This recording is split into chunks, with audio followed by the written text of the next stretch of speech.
All right, guys, welcome back. Let's get right into it. So we've got a couple things to point out today in the stock market. One thing that I've noticed is a lot of channels, they just point out the obvious. They point out what the market did today. And I think that's fine. I just don't know how helpful that is because we can look at a chart and see what the market did today.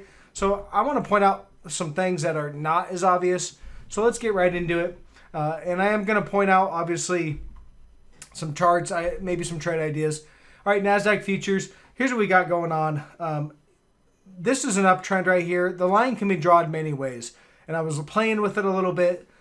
This is what happened today. We broke down the other day from that trend line, and we either did a back test today, and it's going to roll over, or if you move the line, you could probably adjust it like this, and you could maybe say that we actually had a recovery, and it was a false breakdown. So I don't know which one it is.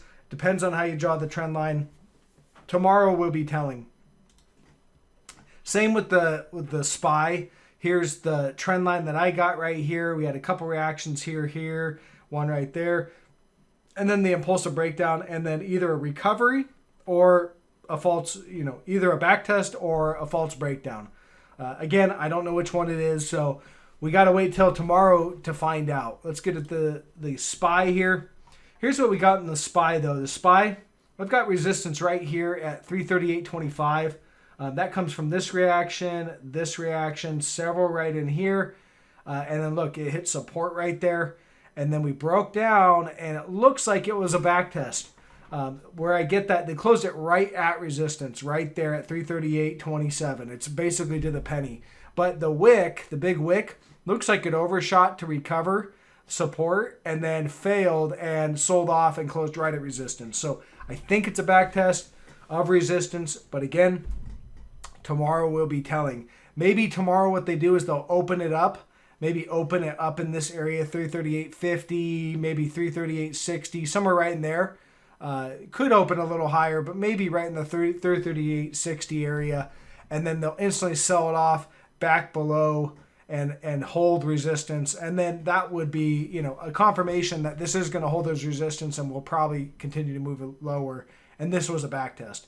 So watch for that. If that happens, I would say that's going to give you another clue that we're holding resistance and this is a back test. Let's look at Qs here. All right, Qs. So I had this trend line marked out.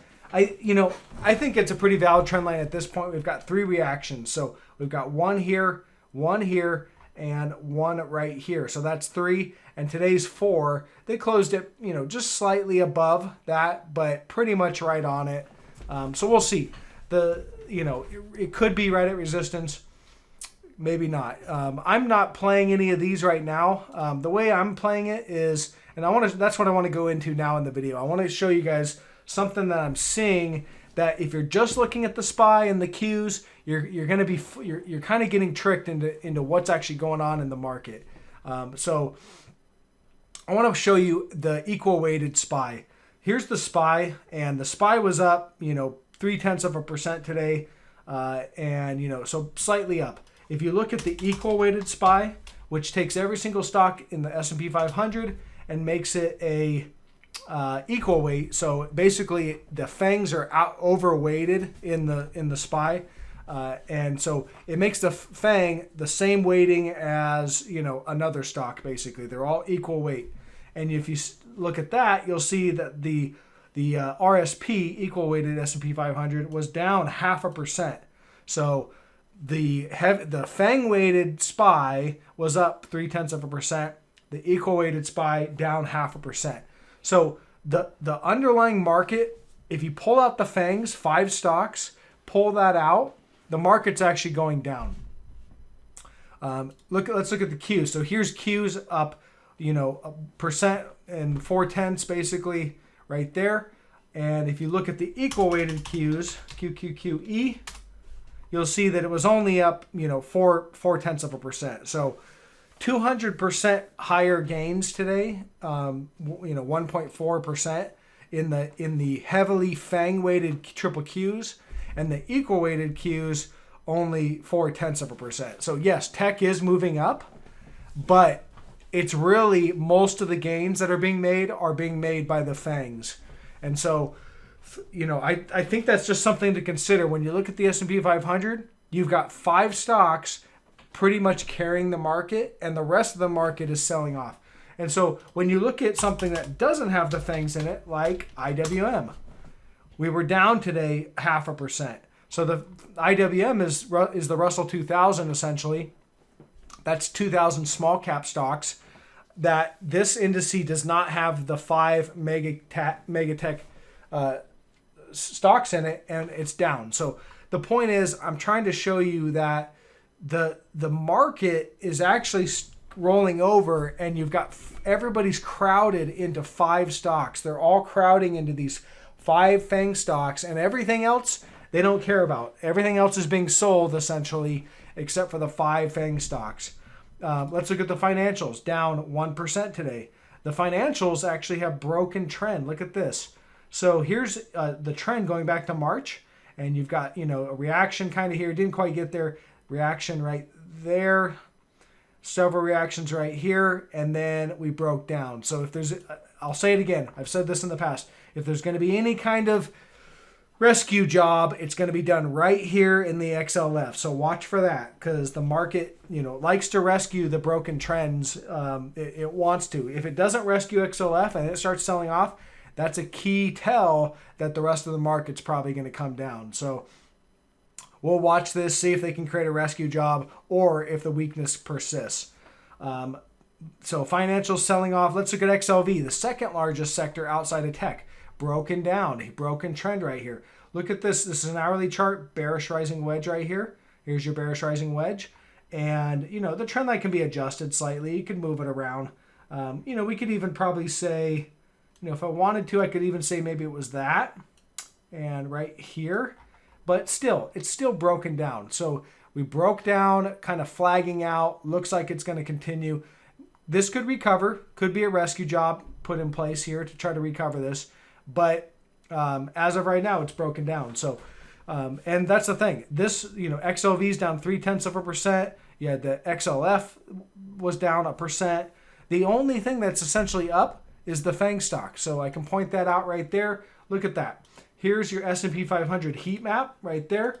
And you can pretty much see everything is weak in the entire market, essentially, except for tech, basically. And, Amazon, Microsoft, Apple. And really, it comes down to Apple lately. I mean, Apple's the largest company. If Apple moves, the market can't go down. So everybody, and that's a pretty good size move in Apple. So it's hiding the strength in these stocks, and the crowding into these few names is hiding the underlying weakness in the rest of the market. Now, at least today. Obviously, one day doesn't make a trend, but I just want to show you actually what's happening underneath the curtains when you see the headline number, market's at all-time new highs. What you really should be thinking is, 5 stocks made 5 stocks went higher, and the rest of the market didn't necessarily go higher. So just keep an eye on that. Let's look at bonds. Always important to keep an eye on bonds.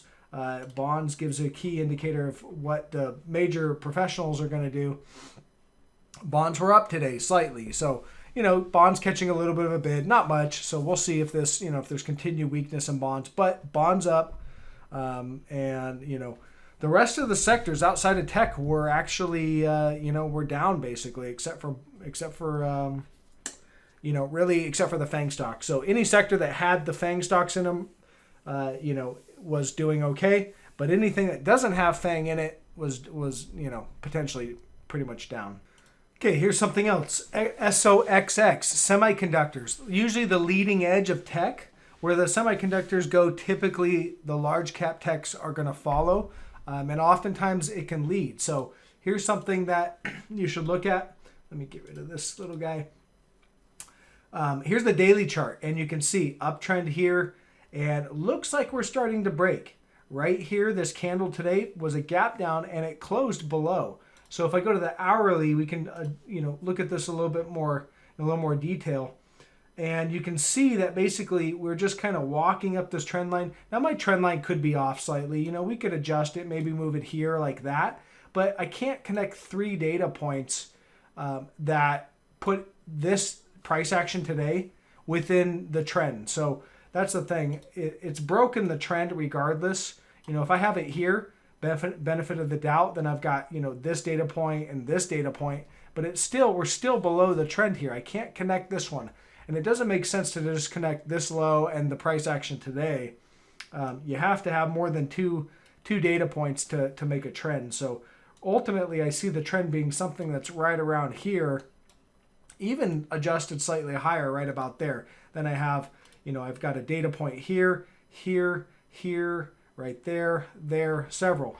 And we broke. So we broke down. So let's see what happens. If this continues to sell off, that's showing weakness in tech outside of the FANG stocks. So ultimately, if you're looking at tech, the indices that have the FANG stocks are skewing what's actually happening under the surface. So it's important to take notice of these kinds of things to understand maybe what's going to happen in the future. This might be forecasting a future sell-off in some of these indices. Okay, let's look at the dollar here. So the dollar got a little weaker today, but still above this support line. So I think this is support right here now, right around 92.50, 92.60. We shot up yesterday, sold off a little. Looks like we're coming in for a back test, but still above support. So dollar's got some support, unless it breaks. Now the dollar, if it breaks back down into this 92, below here and gets back in this area, then I don't like it anymore. This was a false breakdown or a bear trap. If they get back down in this area, then it's probably actually going to break down some more. So I'll watch that. And here's gold. Gold caught a little bit of a bid today, but not much. I mean, the dollar was weaker, and yet gold's barely up. So here's the price action in gold bullion, and it just looks to me like it's flagging out. Like you've got a bear flag here. Here's the flag pattern, something like this, and we're flagging, and then we're going to ultimately break to the downside and do something like that and get us down to 1881 or 1886, something like that. So look, that's what it looks like gold wants to do. And if we make that move, then maybe we have a little bit of reaction and continue to work our way down lower towards this. If I go to the weekly, ultimately I think we're going to head down to this 1790 level. All right. Okay, guys, so that's really all I got today. Just wanted to point out some of the divergences taking place in some of the other markets besides tech. Prices moving lower while tech continues to move higher. So the chart to watch for the big breakdown, which I will be sure to catch, is this chart right here, tech basically. Triple Qs, or you can use XLK if you want. XLK is kind of making this bear wedge. But ultimately, you got to see a breakdown of this level right here. So Triple Qs has a lot of reactions on it. A breakdown of this trend line right there, and that's going to set in, because this is what I'm seeing as some of the only strength in the market. So if this breaks, you'll probably not going to have a lot of strength left, and we'll probably see some more sell-off. Obviously, there's some other sectors have been moving higher and rallying, but they're not breaking to all-time new highs. A lot of the other sectors are, have seen a rally. Like here's financials. Yeah, there's been a rally, but a rally doesn't mean that you're not out of the woods from a bear market. It just means you had a bear market rally. You look at XLV, yeah, we've had a rally, but, not much beyond the all-time highs right here. It's just barely kind of gone beyond. It's starting to break down. It's really just tech. When you look at tech is the thing that's really just launching off, going well above the all-time highs. Here's the former all-time highs in tech, and we're at now about 20% above the all-time highs now in tech. So we're not seeing that in the other sectors. Here's the Russell, hasn't made all-time new highs. Russell's been in a bear market since 2018. Going back all the way to 2018, there's been weakness. So just wanted to point that out. Thanks for following along. Leave a comment below if you have something you want me to look at. Talk to you guys later.